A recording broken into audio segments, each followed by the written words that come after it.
Good morning and welcome in to the Kap and J Hood Morning Show on ESPN 1000. And we're streaming on the ESPN Chicago app with David Kaplan and Jonathan Hood with you. Now time for Shot or No Shot.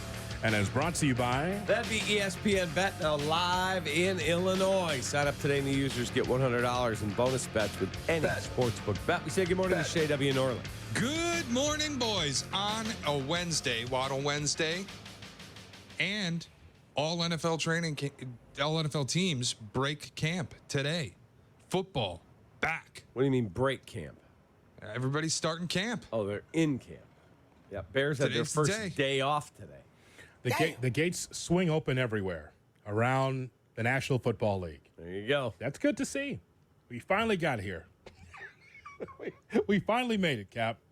So now we start to find out who's going to be solid, names that we're going to know. It's going to be a struggle for some of these guys to get on the roster and stay on the roster. Going to be some interesting battles, I think. And it's super cool that we don't have any contractual drama in our camp. That's correct. The Packers are dealing with Jordan Love still not practicing because he hasn't got his deal done. They expect it to get done. Brandon Ayuk is going to show up today but has demanded a trade. CeeDee Lamb has not showed up at Cowboys camp because he wants a new deal. Yeah, we don't have to deal with any of that. Shay, could you tell me the best moments of Michael Gallup as an NFL wide receiver that he is now retired after 6 seasons? Is it because no one wanted him or is it because he just shut it down? Best moments, he's not really got any. He's kind of just mid. Yeah, exactly. He was like the also ran for Dallas for years. Mm-hmm. Was the guy that, like Michael Gallup, he's still on the team. He was always last round pick, if that, in fantasy football. Mm-hmm. Just one of those guys. Also ran. Just shut it down, man. After 6 seasons. And by the way, he's just 28, and that'll be all. That's life in the NFL. It's brutal. If you can't cut it, you're not a star. Your career is going to be short. Wow. Isn't that something? Before he's 30, it's done. Done. So he'll be my claim adjuster somewhere soon. Wow. Here's Shay Norley. Hi, I'm Mr. Gallup. I'm here on behalf of General Casualty Insurance. Exactly. Brutal. Shay. The edge rusher market is drying up. Emmanuel Ogbah signed in Miami. Interestingly, Miami brought in Yannick Ngakoue for a workout and then signed Emmanuel Ogbah. I don't know if that tells you anything about Ngakoue. He doesn't fit their scheme as well as Ogbah. He's about the only worthwhile edge rusher left in free agency, Yannick Ngakoue. Bears obviously drafted Kansas edge Austin Booker. They brought in journeyman Jake Martin. He's been getting starter snaps at camp so far.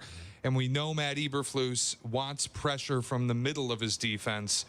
That's good news that Gervon Dexter worked himself to get into, quote, marathon shape. Said he cut out snack foods, started running hills, doing a lot of workouts so that he could run faster, have better endurance. My question, shot or no shot, the Bears' pass rush can actually be built internally. Oh, yeah, that's a shot. It can be, sure. If you feel like you don't want Ngakoue and you feel like, as is, on the depth chart, we could be able to build to a position where you can be able to get to the quarterback along with Montez Sweat, sure. Are you at Ngakoue away from being a dominant defense? No. But it solidifies the other side of that defense. Well, it gives you a nice been there. extra piece to have. But as is it bad? It's not bad. No, it's not bad. Will you be sore if Ngakoue's not around? You're just like, oh. Will you be disappointed? No, I mean, yes and no. He's okay. Mm-hmm. There's a reason the guy's on a different team every year. He's okay. Yeah. At some point, it is about developing your own talent. Correct. And maybe you develop and play some of your younger guys, and then at the trade deadline, like they did the last 2 years, you acquire somebody. I'll just put it this way. To me, it's not a must, Cap. It'd be a nice to have, if that makes sense. Yeah, nice to have. But if he's not there, why can't we look at Gervon Dexter, someone you drafted a couple years ago? Why can't DeMarcus Walker? Why can't Andrew Billings be able to fill the bill? Zach Pickens fill the bill. Yeah, agreed. Is Dominic Robinson just a one-off, or can he actually play consistent football? Right. Austin Booker, the kid that we drafted. So we'll see. Yeah. Shay? All right, well, the Bears wide receiver core, surprisingly, might have a little depth after all. The reports out of training camp are that Caleb Williams seems to be falling in love with finding Tyler Scott on deep routes. Hit him on a 40-yard bomb yesterday, seems to be hitting him on deep bombs daily based on the reports that we're getting out of Hallis Hall. We know Rome Odunze, Keenan Allen, DJ Moore. The Bears have physical receivers. They have some route technicians. What they don't have is a guy that's just a pure vertical threat to take the top off of a defense. Tyler Scott could potentially be that guy. So shot or no shot, Tyler Scott can be the Bears' pure vertical threat.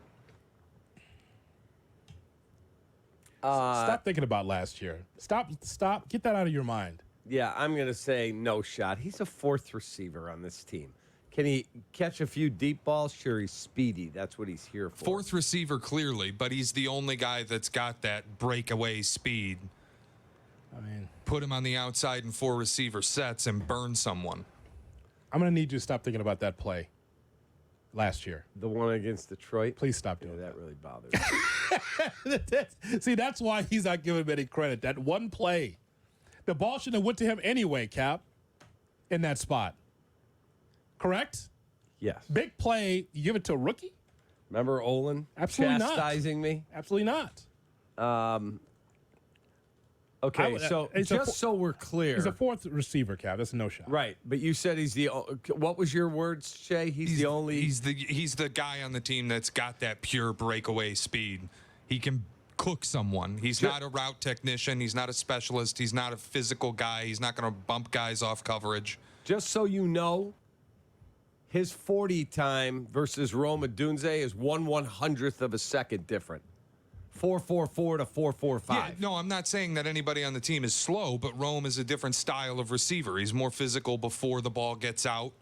But he can still run. Yeah, no, I'm not saying he can't. Yeah, he's not your big play deep threat. Yeah, he'll catch some balls, no doubt. Sure. Justin liked going to him. It's a no shot. I'm glad he's on the team because I'm not going to throw him out because he had some sketchy plays, and I think some of that's field, some of that's on Tyler Scott, that's for sure. But again, he's a rookie.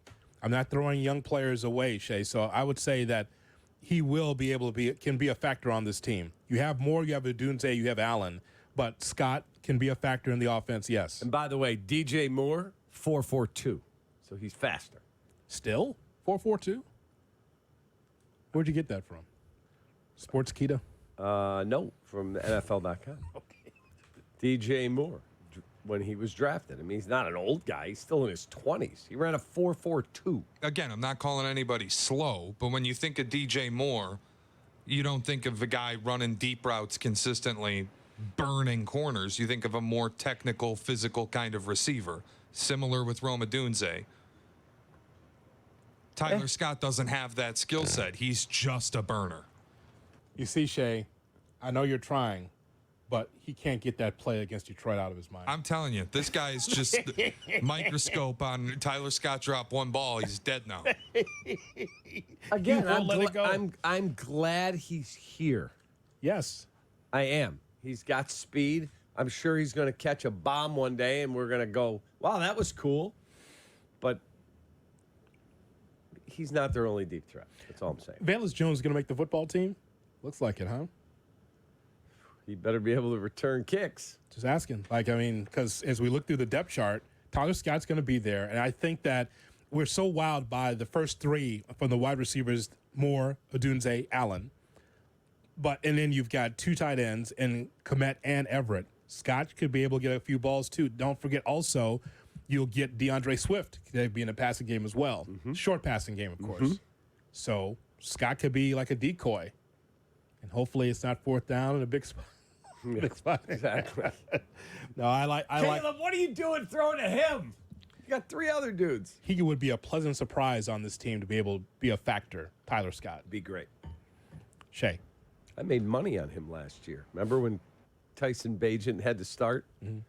Hoodie texts me, play Tyler Scott over like 12.5 receiving yards. Bam! Cash City. Absolutely. Shay Norley. All right, the White Sox are close to letting me have fun again. They lost their 9th straight game last night, falling to 27-76 on the season. If you're keeping score at home, The 120 loss 1962 New York Mets through this many games were 26-77. Okay. You are right on pace if you're the White Sox to be the worst team in MLB history. But there's another record that they could still attain.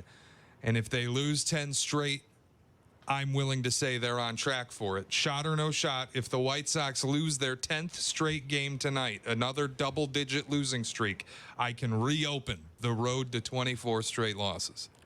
That is a shot. You can open up that road. I thought that road was closed, Cap, that you couldn't get your vehicle through there. But now it looks like the people in the county have opened up that road again. Yes, it's a Chevy Silverado, you know.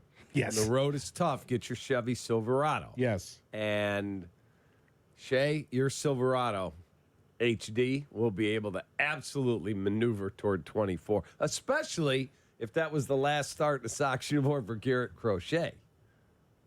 Well, Cap, let me just tell you, the way the White Sox have, not necessarily babied Crochet, but they've been very, very careful with Crochet because they don't want to give another team someone that has a tired arm. It's almost like, Cap, if we don't see Crochet again in the White Sox uniform, it's almost like they tailored it to make sure that Crochet does not have another start at guaranteed rate. Like, all right, your last one's going to be on the road. We're not going to deal with the hecklers at guaranteed rate that's going to be pissed that we're trading you, because that's the last thing you want, Cap. I don't care how many people are really there at guaranteed rate. The last thing you want is the boos and the hisses from us Sox fans. This is the guy you're trading away. Look at this guy. 10 strikeouts. They'd rather do on the road. All right, that's all. That'll be all. Because I don't think he'll make that Sunday start. I think his next start's Sunday against Seattle. Correct. Yeah, he won't see that start. Their next 11 games, you get the last 2 against Texas with Chris Flexen and Jonathan Cannon. Then you get 3 against Seattle, very good team. You get 3 against Kansas City, very good team. 3 on the road against Minnesota after the trade deadline. Minnesota's been one of the best teams in baseball since that awful April. That's correct. Where it gets tricky is 3 against Oakland, but that will come after the sell-off. Yeah, and so because of that, that's almost even money that the A's could win those games. And here's why. But here's why, though. It's not because of lack of pitching. It's not because the ball club is hitting, I think right now, it's under 200 with runners in scoring position as a ball club. Under 200, Cap, with runners in scoring position. It's because of this horse bleep defense that they play as well. Because Pedro will get them right. He'll learn them the right way. This nonsense with Nicky Lopez yesterday. You got a runner at first and runner at third. The catcher is that Corey Lee throws down to second base. Instead of Nicky Lopez tagging out the runner at second, he's all over the place. The run scores, so it's a steal of home. It ends up being a double steal. Yes. The IQ is so bad on this team, but Pedro will learn them, right? How horrible was that play yesterday? Oh, it was ridiculous. Cap, I cover college baseball in the Missouri Valley. Players would not even do that in the Missouri Valley. No. Nicky Lopez? Hey, man, you got to make a play. Either throw it to home or make sure you get the runner at second base. It can't be a double steal in that spot. Were there 2 outs in that spot? Believe it was. Come on, man. Brutal.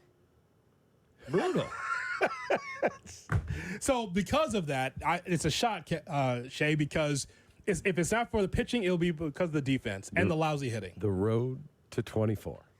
Shay's Back right. open. Shay's right. Maybe they can get Jack Bauer to come out. I'm taking the padlock off the gate today, and if the White Sox lose tonight, I will open it wide. Get your cars ready. Rev your engines. J Moore's got to get that sounder from 24. Got to have it. That CTU ringtone? Yes. Yeah. 100%. What did you give any update the pitching matchup? Did you say it? I think I missed it. I think it's Flexen tonight and Jonathan Cannon tomorrow, right? Yep. Flexing against Evaldi.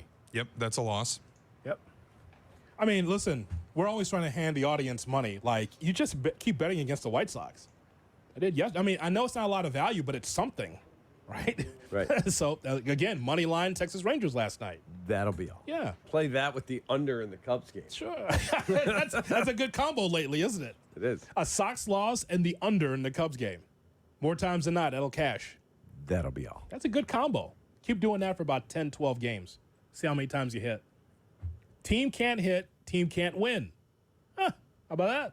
How about that? By the way, Cap, if they continue to lose, guess who the game for 24 straight losses would be against? The Cubby. That's right. Oh, boy. It would be the Crosstown Series against the Cubs at the rate. Oh, boy. You're not going to win that. The Cub will win. No. No, don't put that on me, Hoodie. If we get to 23 and we get the right on the doorstep of the record and the Cubs ruin it, I will never let this man live it down. 1-0, 2-1, 2-1. Back with more in a moment here on the Cubs Radio Network. I mean, that's what it's going to be. We go around the NFL, and don't forget it's a Waddle Wednesday. We talk to Tommy at 8:35. Kap and J Hood on ESPN 1000, also on our YouTube channel. You're listening to Kap and J Hood.